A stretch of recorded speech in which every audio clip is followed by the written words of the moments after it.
Okay, तो हम पढ़ रहे हैं भारत के संविधान की प्रस्तावना को। तो इसकी पहली लाइन ही स्टार्ट होती है, हम भारत के लोग भारत को एक प्रभुत्व संपन्न समाजवादी पंथ निरपेक्ष लोकतंत्रात्मक गणराज्य बनाने के लिए तथा उसके समस्त नागरिकों को सामाजिक, आर्थिक और राजनैतिक न्याय, विचार, अभिव्यक्ति, विश्वास, धर्म और उपासना की स्वतंत्रता, प्रतिष्ठा और अवसर की समता प्राप्त कराने के लिए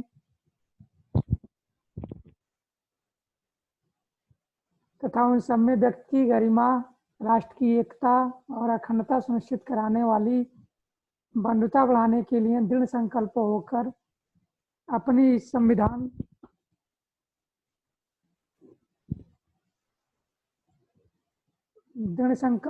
अपनी संविधान सभा में आज तारीख 26 नवंबर 1949 को मिति मार्ग शुक्ल सप्तमी संवत 2006 विक्रमी को एतद द्वारा इस संविधान को अंगीकृत, नियमित और आत्मार्पित करते हैं। मात्र इतने ही शब्दों में भारत के संविधान की प्रस्तावना को प्रस्तुत किया गया है। भारत के संविधान की प्रस्तावना के बारे में बात करें तो प्रस्तावना जो होती है भारत के संविधान की एक सूत्रात्मक अभिव्यक्ति है।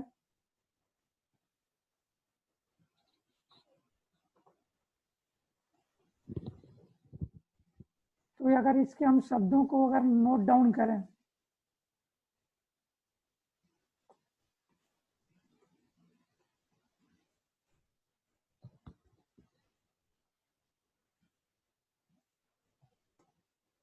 We the people of India have been solemnly resolved to constitute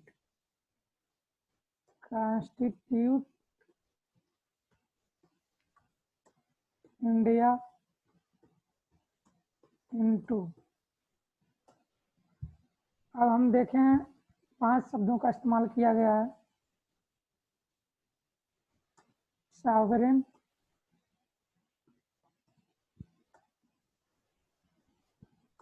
socialist,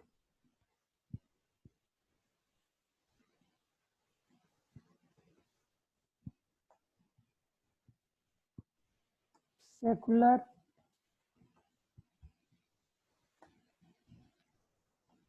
democratic,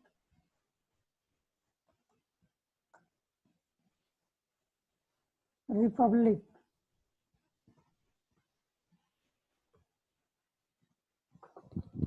Hindi में सॉवरेन का मतलब संप्रभु, सोशलिस्ट का मतलब समाजवादी, सेकुलर का मतलब पंथ निरपेक्ष, डेमोक्रेटिक का मतलब लोकतंत्रात्मक और रिपब्लिक का हिंदी में गणतंत्र होता है।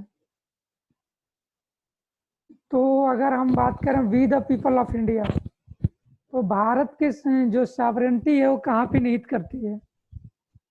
तो जैसे ब्रिटेन में वहाँ ब्रिटेन की संसद जो है सॉवरेन है, लेकिन भारत में भारत की सॉवरेनिटी 2 तरह से स्थापित की गई है, एक तो राजनीतिक तौर पे और दूसरा विधि शास्त्र के तौर पे।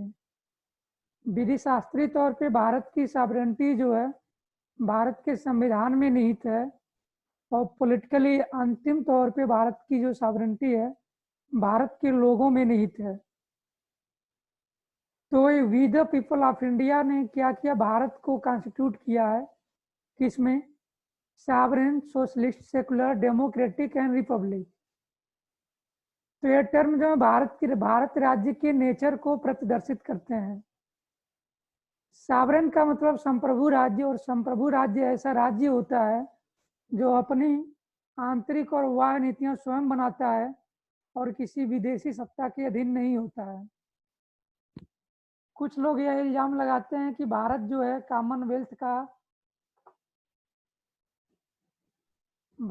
कॉमनवेल्थ का सदस्य है, इससे भारत की संप्रभुता कंप्रोमाइज होती है, समझौता होती है। लेकिन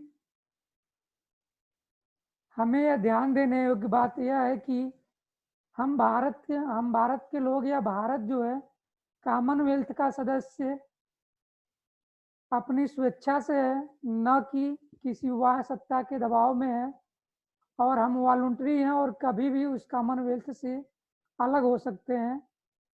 कॉमनवेल्थ एक ऐसे कॉलोनीज का समूह है जो कभी न कभी अंग्रेजों के गुलाम रहे थे।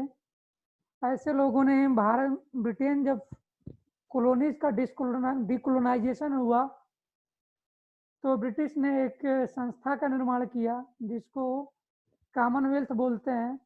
उसमें उसके सभी कॉलोनीज मेंबर के तौर पे शामिल हो गए। तो ये बात अक्सर प्री से लेकर मेंस तक ही पूछी जाती है कि भारत अगर कॉमनवेल्थ का सदस्य है तो इसकी वजह से भारत की सॉवरेनिटी कंप्रोमाइज होती है या नहीं। तो जवाब यह है कि कंप्रोमाइज नहीं होती है, क्योंकि हम उसके सदस्य वॉलंटरली हैं। दूसरा, समाजवाद। समाजवाद का मतलब होता है कि ऐसे राज्य से है जिसमें उत्पादन और नियंत्रण का जो साधन होता है वो राज्य के हाथ में निहित होता है। DS नकारा बनाम भारत संघ में सुप्रीम कोर्ट ने कहा था कि समाजवाद का मतलब है कि जन्म से लेकर मृत्यु तक व्यक्ति को सामाजिक आर्थिक सुरक्षा प्रदान कराना है जीवन के हर स्तर पे। राज्य व्यक्ति को सुरक्षा प्रोवाइड करेगा।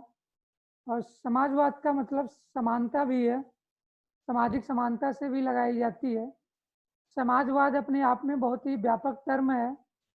समाजवाद का बहुत सारे आयाम हैं, बहुत सारे रूप हैं।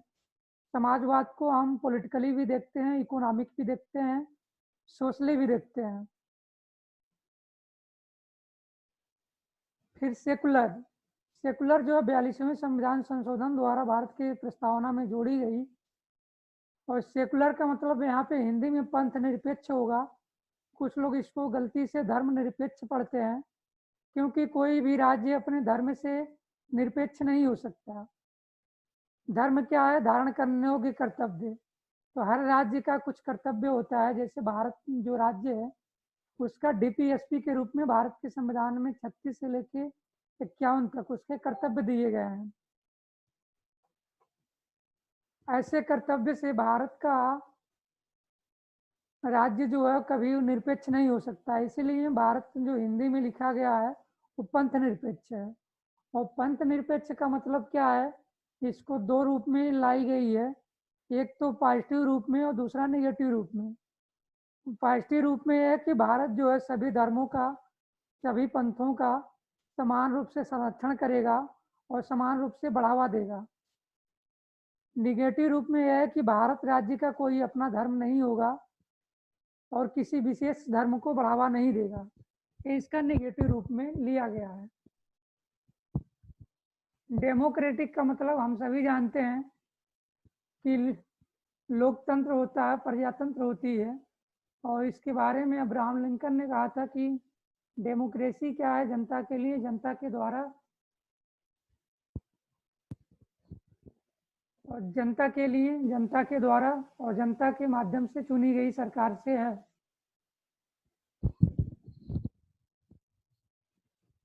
डेमोक्रेसी जो है दो शब्द से आपका बना है।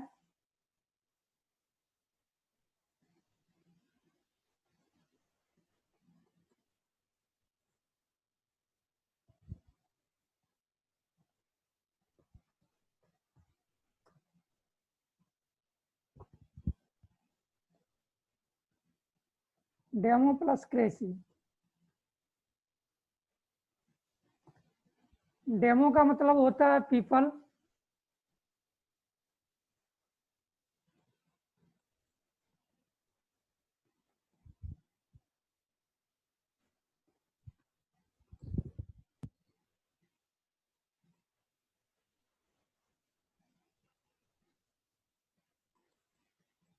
क्रेसी का मतलब होता है सिस्टम। तो डेमोक्रेसी का लिटरल मीनिंग है कि जहाँ पे जनता का सिस्टम हो, जनता का तंत्र हो, उसको हम लोकतंत्र या प्रजातंत्र बोलते हैं। रिपब्लिक।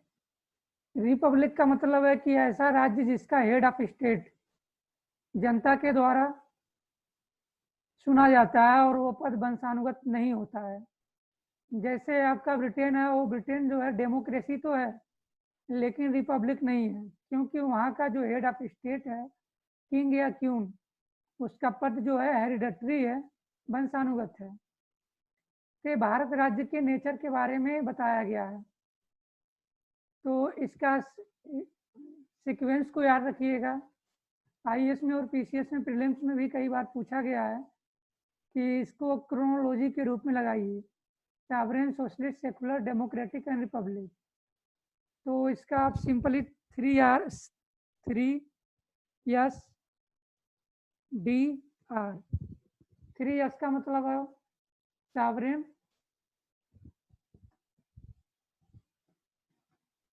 Socialist, secular. 1 में सॉवरेन, दूसरे में सोशलिस्ट, तीसरे में सेकुलर, और डी से डेमोक्रेटिक एंड रिपब्लिक। तो SDR से याद रखिएगा, एक क्रोनोलॉजी है इसका।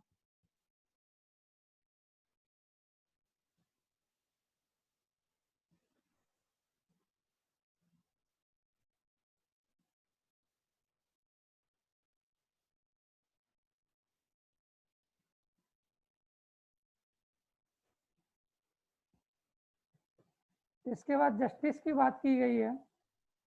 तो 3 प्रकार के जस्टिस देने की बात की गई है भारत के संविधान में।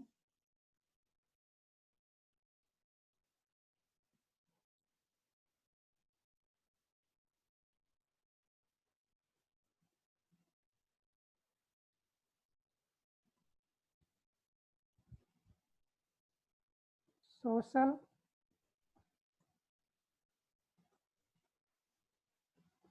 पॉलिटिकल,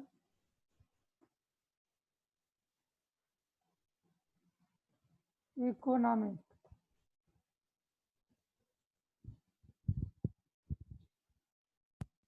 भारत के संविधान की प्रस्तावना में 3 प्रकार के जस्टिस यानी इसको लक्ष्य के रूप में निर्धारित किया गया है कि हम भारत के संविधान के माध्यम से भारत के लोगों को सामाजिक, राजनीतिक और आर्थिक न्याय दिलाने का प्रयास करेंगे। इसका सीक्वेंस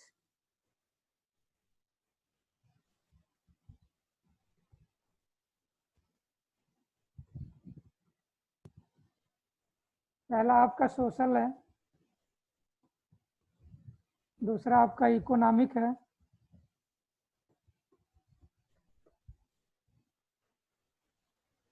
तीसरा आपका पॉलिटिकल है। सामाजिक न्याय का मतलब यह है कि भारत जो है सामाजिक तौर पे हायरार्किकल रूप में डिस्ट्रीब्यूटेड है। भारत का समाज वर्ण व्यवस्था के रूप में देखेंगे तो ब्राह्मण, क्षत्रिय, वैश्य, शूद्र, ये 4 आपके हायरार्की के रूप में है। और ब्राह्मण सबसे उच्च माना गया है ब्राह्मण शास्त्रों के अनुसार, फिर क्षत्रिय है, फिर वैश्य है, फिर शूद्र है।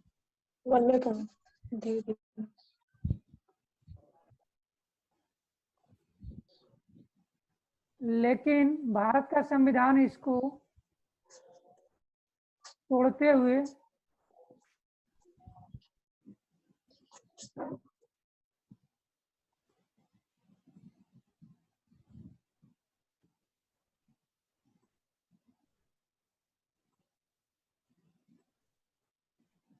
ब्राह्मण, क्षत्रिय, वैश्य, शूद्र, ये आपकी एक मनु व्यवस्था के अनुसार है, आपकी वर्ण व्यवस्था के अनुसार हायरार्की है। और हर व्यक्ति जो है ऊपर से नीचे तक बटा हुआ है और इसकी स्टेटस अलग अलग है। लेकिन भारत का संविधान इसको खत्म करते हुए सबको इक्वली गोले में डालिए।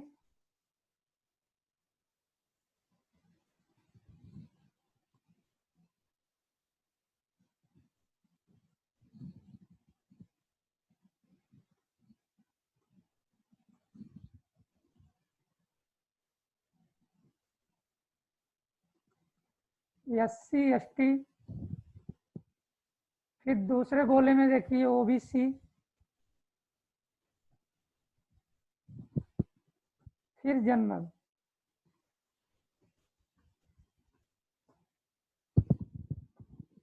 तो जो मनु व्यवस्था लागू थी उसमें आपकी वर्ण व्यवस्था के अनुसार समाज ऐसे थे हायरार्की रूप में। और एक ऊपर नीचे थी, लेकिन भारत के संविधान के माध्यम से इसको मिटाकर एक गोले के रूप में सबको इक्वल कर दिया गया है।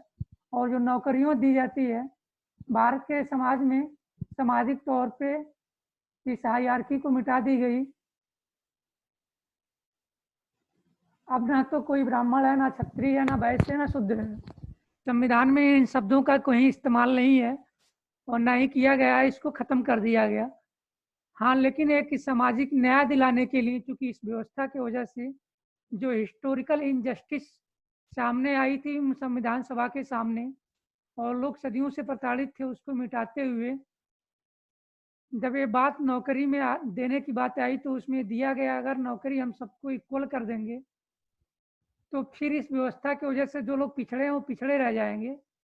तो इनको एक लेवल में सिर्फ नौकरी के रूप में देने के लिए ऐसा किया गया। SC ST OBC और जनरल सिर्फ SC ST OBC मेंशन किया गया है, ब्राह्मण क्षत्रिय वैश्य को खत्म कर दिया गया।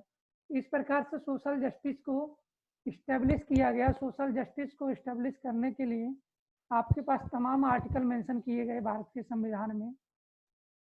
एक तो प्रियम्बल में ही सामाजिक न्याय की बात होती है, फिर आपका 14 से लेकर 18 तक आपकी इक्वलिटी की बात होती है।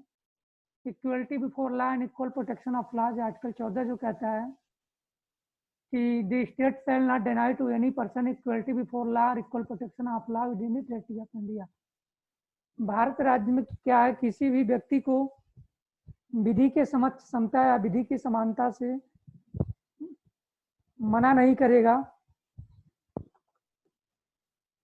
15 में क्या है कि आपका religion, race, caste, sex, place of birth के आधार पे विभेद किया जाएगा। 16 में इस आधार पे नौकरियों में विभेद नहीं किया जाएगा। और 17 में आपका अनटचेबिलिटी को खत्म कर दिया गया और 18 में टाइटल को खत्म कर दिया गया। इस प्रकार से सोशल हायरार्की जो पहले चली आ रही थी उसको भारत के संविधान ने पूर्ण रूप से खत्म कर दिया। और लेकिन 340 तक देखेंगे, इधर भी पॉलिटिकल आरक्षण की बात की गई है 3 वर्गों के रूप में। ये सिर्फ है वो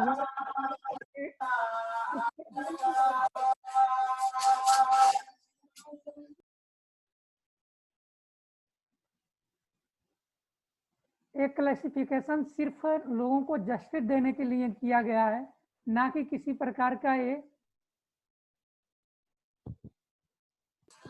व्यवस्था स्थापित करने के लिए। तो एक हमारी सामाजिक न्याय की अवधारणा है और इसी सामाजिक न्याय में रिजर्वेशन भी जुड़ता है।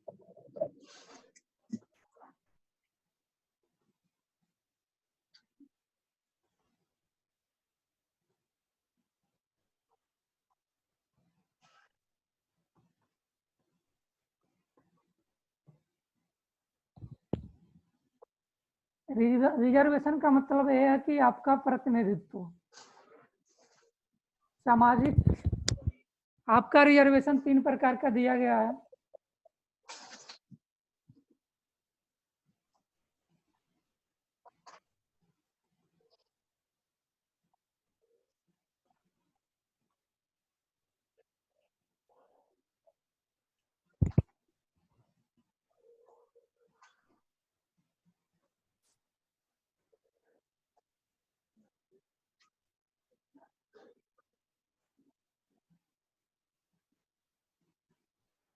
एक तो गवर्नमेंट जॉब में है,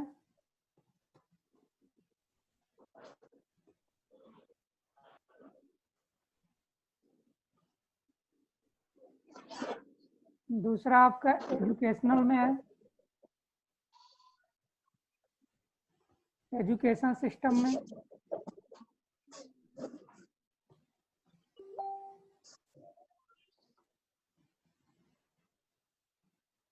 और तीसरा आपका पॉलिटिकल है।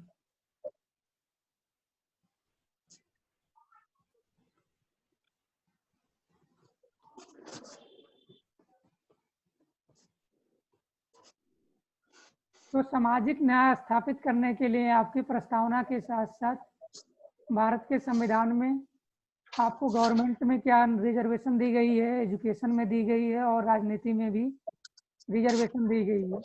क्योंकि इस वर्ण व्यवस्था के अनुसार बहुत सारे लोगों के एजुकेशन और पॉलिटिकल और जॉब में नौकरियों के अधिकार को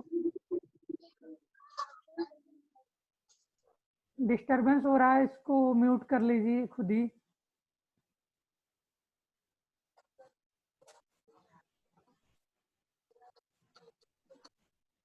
ये हमारी सामाजिक न्याय हो गई।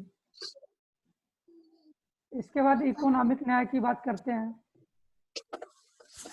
तो हमें सिर्फ न्याय जो है सामाजिक ही नहीं, इकोनॉमिक भी देना है। इकोनॉमिक के तौर पे क्या है कि जो भारत की रिसोर्सेज हैं सभी लोगों में क्या करना है, इक्वल डिस्ट्रीब्यूशन की बात आती है। आपका आर्टिकल 38 में भारत का संविधान भारत राज्य को वेलफेयर कल्याणकारी राज्य के रूप में स्थापित करता है और उसमें कहता है कि जो भारत राज्य है वो आय के स्तर पे, जॉब के स्तर पे, अपॉर्चुनिटी के स्तर पे और क्षेत्र के स्तर पे जो असमानता है उसको कम करने का प्रयास करेगा।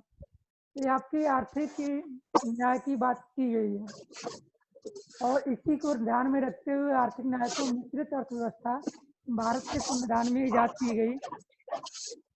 मिश्रित अर्थव्यवस्था का मतलब ये है कि आपका private economy plus public economy, इन दोनों का मेंशन है। इन दोनों को मिक्सर करके आपके भारत के संविधान में मिश्रित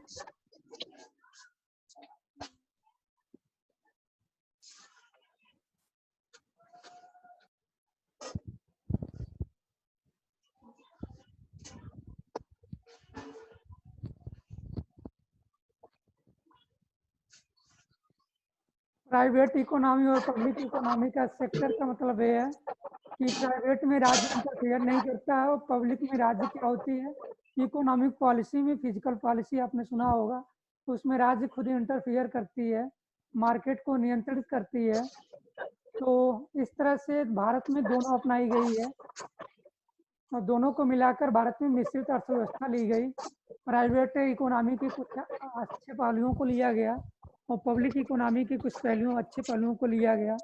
1969 में बैंकों का नेशनलाइजेशन किया गया। तो इस तरह से भारत की इकोनॉमिक दृष्टि देने के लिए, आपको आर्थिक न्याय प्रोवाइड करने के लिए भारत में मिश्रित अर्थव्यवस्था की अवधारणा रखी गई। इसके बाद आपकी आती है पॉलिटिकल न्याय। पॉलिटिकल न्याय का मतलब है कि हर व्यक्ति के पास चुनाव लड़ने का अधिकार होगा और चुनाव में वोट करने का अधिकार होगा और हर व्यक्ति का वोट एक होगा, चाहे उसकी पद कुछ भी हो।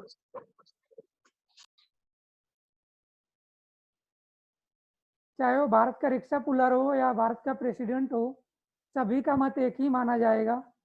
ये आपकी राजनीतिक न्याय है।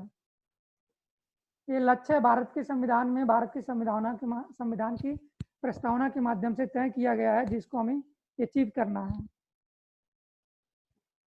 उसके बाद भारत का संविधान, आपकी प्रस्तावना जो है आपको कुछ फ्रीडम देती है।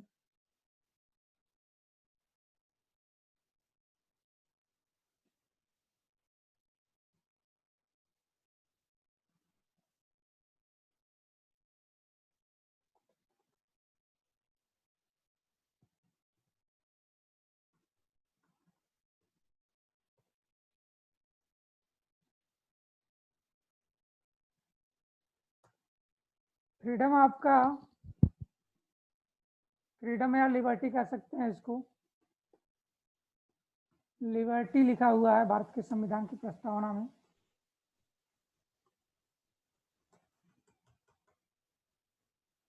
तो liberty of expression,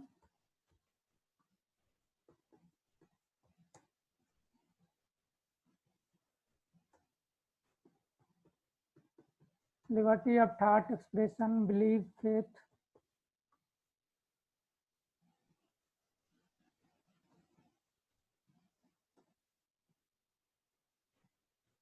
faith and worship।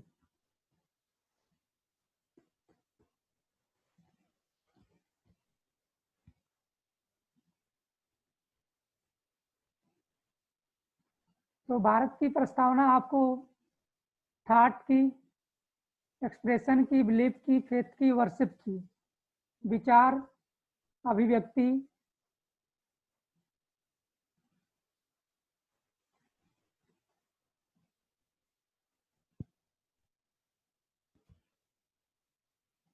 विश्वास, धर्म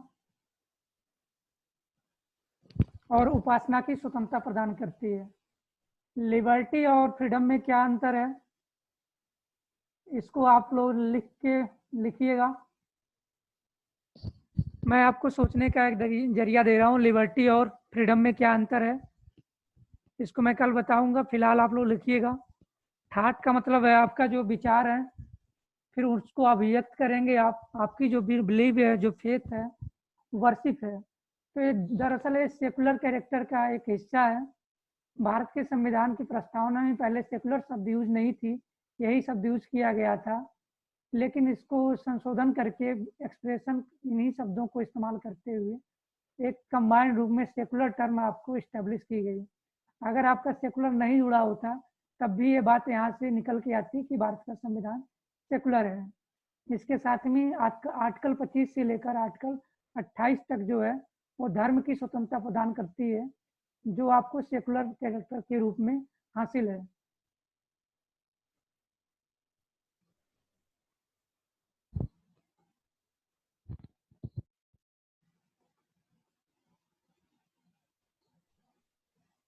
इसके बाद आपको अपॉर्चुनिटी इक्वलिटी प्रोवाइड करती है। इक्वलिटी किस रूप में दिया है यहाँ पे, अपॉर्चुनिटी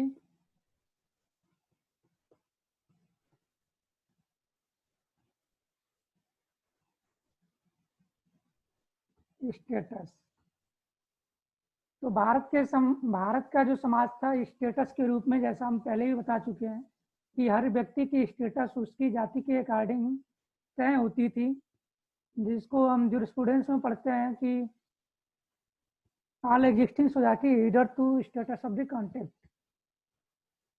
जितने भी समाज में अब तक ये इसको स्टेटस इस रूप में देख सकते हैं, आपकी जाति के अनुसार, जन्म के अनुसार परिस्थिति आपकी तय होती थी, तो उसको ख़त्म करते हुए इक्वलिटी ऑफ स्टेटस को भी ख़त्म कर दिया गया कि आप ऐसा नहीं है कि आप कहीं भी पैदा हो, आपकी जो स्टेटस है, जो भारत का संविधान लागू होने से पहले अगर आप किसी महाराजा के खानदान में पैदा हो गए तो महाराजा थे, लेकिन भारत के संविधान लागू होने के बाद आप महाराजा नहीं रहे।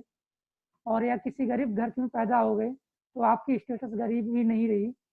ये बात और है कि आपको इकोनॉमिक पॉलिसी को ध्यान में रखते हुए अलग है, वो एक प्रकार की आपकी आइडेंटिफिकेशन करके आपको एक उसके साथ अपॉर्चुनिटी प्रोवाइड की जाएगी कि आप स्टेटस को चेंज कर सकते हैं। तो भारत के संविधान में स्टेटस इक्वलिटी जो दो प्रकार की बात की गई है, स्टेटस एंड अपॉर्चुनिटी। अपॉर्चुनिटी क्या है, अपॉर्चुनिटी भी एक प्रकार का रिजर्वेशन ही है, जो व्यक्ति को, जैसे हम देखेंगे कि अगर IAS या PCS या PCSJ का हम एग्ज़ाम दे रहे हैं तो जनरल के लिए 4 अटेम्प्ट है IAS में, OBC के लिए 7 अटेम्प्ट है और SC ST के लिए 9 अटेम्प्ट है उसकी, जब तक कि 40 ईयर तक है उसकी एज के अकॉर्डिंग। लेकिन जुडिशरी में आप देखेंगे तो सबको इक्वल है, 4 ही अटेम्प्ट सभी को मिल रहा है। तो ये अपॉर्चुनिटी है, अगर हम समाज का देख रहे हैं कोई वर्ग पिछड़ रहा है तो उस वर्ग को एक हम अपॉर्चुनिटी प्रोवाइड करेंगे ताकि वो इक्वलिटी को हासिल कर सके। भारत के संविधान में इक्वलिटी का मतलब ये है कि हमें इक्वलिटी का मतलब ये नहीं मान लेना है कि भारत का समाज जो है इक्वल है। एक एक प्रकार से हमें लक्ष्य है जिनको हासिल करना है कि हमें भारत के लोगों को इक्वल बनाना है, ना कि इक्वल मानना है। तो हम बनाने के लिए भारत के संविधान में बहुत सारे प्रोविजन किए गए। तो equality of status and opportunity की बात भारत की संविधान की प्रस्तावना में किया गया। इसके बाद ये व्यक्ति की थी, उसके बाद राष्ट्र की बात आएगी। तो to promote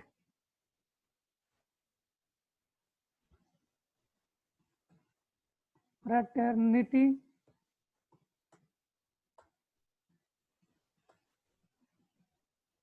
assuring the dignity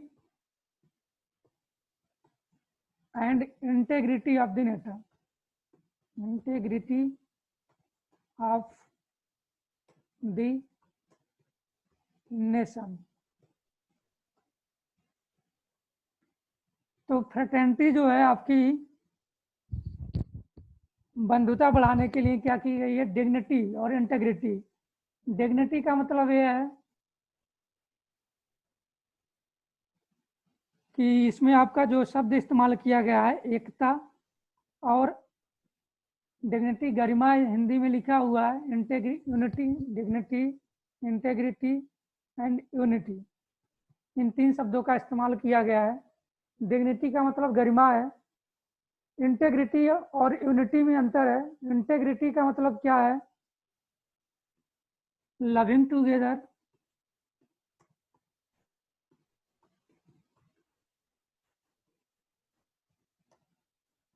unity का मतलब है लिविंग टुगेदर। अगर भारत के लोग एक साथ भारत की ज्यूरिडिक्शन में रहते हैं, इवन भारत के ज्यूरिडिक्शन के बाहर भी हैं, अगर भारत के ज्यूरिडिक्शन में रहते हैं, साथ साथ रहते हैं, तो ये हमारी भारत की यूनिटी है लोगों के अंदर। इंटेग्रिटी है कि अगर हम आपस में साथ साथ रहते हैं और भावनात्मक रूप से जुड़े हुए हैं, राष्ट्र भारत को हम राष्ट्र के तौर पे मानते हुए एक दूसरे के साथ भावनात्मक रूप से प्रेम स्नेह के साथ रह रहे हैं, तो ये हमारी इंटेग्रिटी है। और भारत का नेशन जो है, we the people of India, जो इंडिया है नेशन है। नेशन का मतलब क्या है, नेशन जो होती है एक निष्ठा होती है राज्य के प्रति। जैसे भारत है उसके प्रति हमारी जो निष्ठा है वही हमारी राष्ट्र है, और उस निष्ठा को ही हम राष्ट्रीयता कहते हैं। कुछ लोगों में भारत भारत शब्द में राष्ट्रीयता नहीं दिखाई देता है, क्योंकि वो भारत के संविधान से परिचित नहीं है। हिंदुस्तान को उनको हिंदुस्तान बोलने में उनकी राष्ट्रीयता प्रदर्शित होती है। और हाल ही में सुप्रीम कोर्ट ने भी अभी हिंदुस्तान शब्द को डिनाई कर दिया है। एक केस गई थी सुप्रीम कोर्ट के सामने कि भारत को इंडिया दैट इज भारत के स्थान पे आपको भारत दैट इज हिंदुस्तान करना चाहिए, इंडिया को हटा के। तो ये आपका डिग्निटी, इंटेग्रिटी और यूनिटी, इन शब्दों को परिचित हो जाना है। इसके बाद 3 शब्द और आपके आते हैं,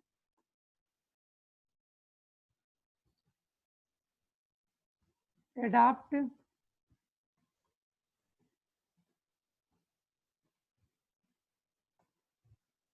इनेक्ट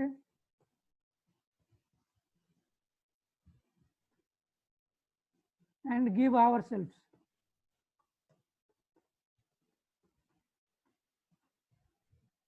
एडाप्ट का मतलब है अंगीकृत करते हैं, इनेक्ट का मतलब अधिनियमित है, और गिव आवरसेल्फ का मतलब आत्मार्पित करते हैं। तो एडाप्ट का मतलब यह है कि भारत का जो संविधान है किसी बाहरी सत्ता ने उसके ऊपर थोपा नहीं है, भारत के लोगों ने संविधान सभा के माध्यम से भारत के संविधान को बनाया है, और ये हमारे अंग का एक भाग है। इनेक्ट का मतलब यह है कि जैसे हम पहले संसद में अगर कोई कानून बनाना है तो उसके लिए बिल लाते हैं, बिल को फिर एक सदन में पास होती है, फिर दूसरी सदन को भेजी जाती है, फिर उसके बाद राष्ट्रपति को भेजी जाती है, और जब राष्ट्रपति का सिग्नेचर हो जाता है तो बिल जो होती है वो एक्ट बन जाती है, अधिनियम बन जाती है। तो ऐसे ही भारत का संविधान बना, और जिस दिन इस पे प्रेसिडेंट ने साइन कर दिया भारत के संविधान पे, उस दिन भारत का संविधान क्या हो गया, इनेक्ट हो गया। मतलब भारत का संविधान आपका इनेक्ट हो गया, अधिनियमित हो गया। इसका मतलब ये है। गिव आवर सेल्फ का मतलब ये है कि भारत का जो संविधान है उसको हम अपनी आत्मा को अर्पित करते हैं, और भारत के संविधान के ऊपर हम जो भारत के संविधान की जितनी भी निर्देश हैं, या भारत के संविधान में जितने भी आयामों को डाला गया उन सभी के प्रति हम सच्ची श्रद्धा रखेंगे और उसको अपने जीवन में हम उतारेंगे। और ना हम एक, अगर इसको बहुत एक वाक्य में कहें तो इसका मतलब ये है कि हमें संवैधानिक चरित्र को डेवलप करना है। भारत के लोगों में संवैधानिक चरित्र ना होने की वजह से भारत की सरकार और भारत के लोग एक दूसरे को ब्लेम करते हैं, और फिर सामाजिक समरसता को खंडित करते हैं, और सरकार भी क्रिटिसाइज के पात्र बनती है, और लोग भी अगर समाजी लोगों के अंदर अगर संवैधानिक चरित्र विकसित हो जाए तो भारत की समस्याएं ऑटोमेटिकली खत्म हो जाएंगी। ये थी, और फिर इसके बाद आपका